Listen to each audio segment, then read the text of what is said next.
बहुत साल पहले उन्होंने कहा था मेरा बॉडी डोनेट कर देना। मरने के स्टेज तक आते आते उन्होंने कहा मेरे बॉडी को डोनेट कर देना करीब करीब। लेकिन मौत के कुछ दिन पहले उन्होंने मुझसे कहा, बेटा हमारे परिवार जब समय आ जाएगा, हमारे परिवार के जो पूजा पाठ करने वाला जो इंसान है उसको फोन कर देना ताकि वो सब इंतजाम करे पूजा पाठ का।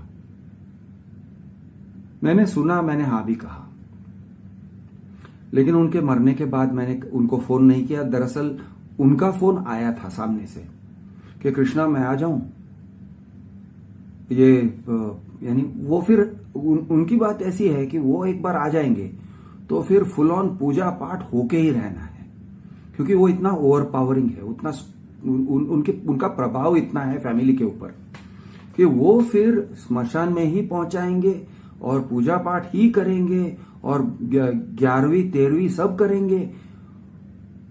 वो उस दिशा में लेके जाएंगे और मैं नहीं चाहता था, मैं बिल्कुल नहीं चाहता था। और ये जो काम है ये मेरा कजिन है, उसके पिताजी जो गुजर गए थे उस टाइम पे उसने ये काम किया था कि उसने उनको बुलाया था और पूजा पाठ सब कुछ कर दिया था।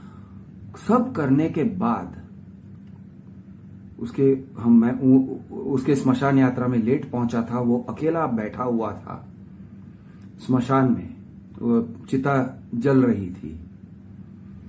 मैं उसके साथ जाके बैठा और मैंने पूछा क्या हुआ, कैसे, क्या लग रहा है, कैसे लग रहा है। उसने कहा मुझे बहुत गुस्सा आ रहा है, मुझे बहुत गुस्सा आ रहा है। मुझे गुस्सा इस बात का आ रहा है कि ये पूजा पाठ ड्रामा सेरेमनी, ये करो वो करो, घी लगाओ बॉडी को, यानी तरह तरह के ड्रामेबाजी हुआ है यार, बहुत ड्रामेबाजी हुआ।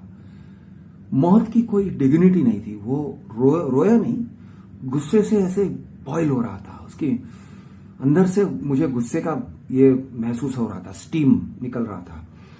बोला बहुत गलत हुआ, बहुत गलत है, इतना सब हम लोगों ने किया, ये ड्रामा बना के रख दिया।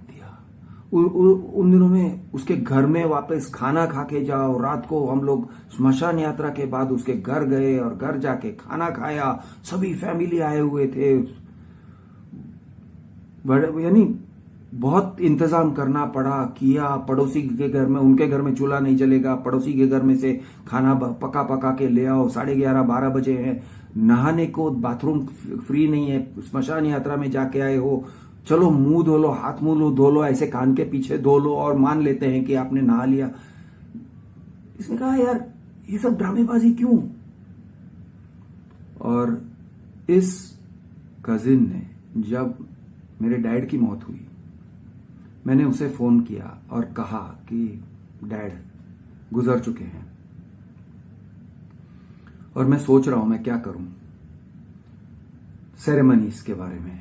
उनको फोन करूं, ये जो हमारे रिलेटिव हैं। तो मेरे कजिन ने कहा कृष देख ऐसा है, अगर तुम करोगे ना तो फिर पूरा उस दिशा में जाओ, ट्रेडिशनल में पूरा चले जाओ, फिर तुम खींच नहीं सकोगे। ऐसे नहीं कि आधा अधूरा किया, ट्रेडिशनल किया, ये नहीं किया, वो किया, ये नहीं किया, फिर तो पूरा ही जाना पड़ेगा। या फिर अगर नहीं करना है ना, मैं तुमको जानता हूं, इसलिए मैं जानता हूं कि तुमको शायद अच्छा नहीं लगता है ये सब ट्रेडिशनल करने का, तो फिर कुछ भी ट्रेडिशनल मत करो, कुछ भी मत करो, सीधा उल्टी दिशा में जाओ। मेरी ये राय है। ये उसने फोन किया, वो विदेश में था, हमने बात किया और तब मैंने फैसला ले लिया करेक्ट। मैंने वो अंकल को फोन भी नहीं किया, यानी फोन किया और बताया, लेकिन मैंने कहा आप मत आओ। और डैड का बॉडी सेम डे मैंने जाके हॉस्पिटल में डोनेट किया।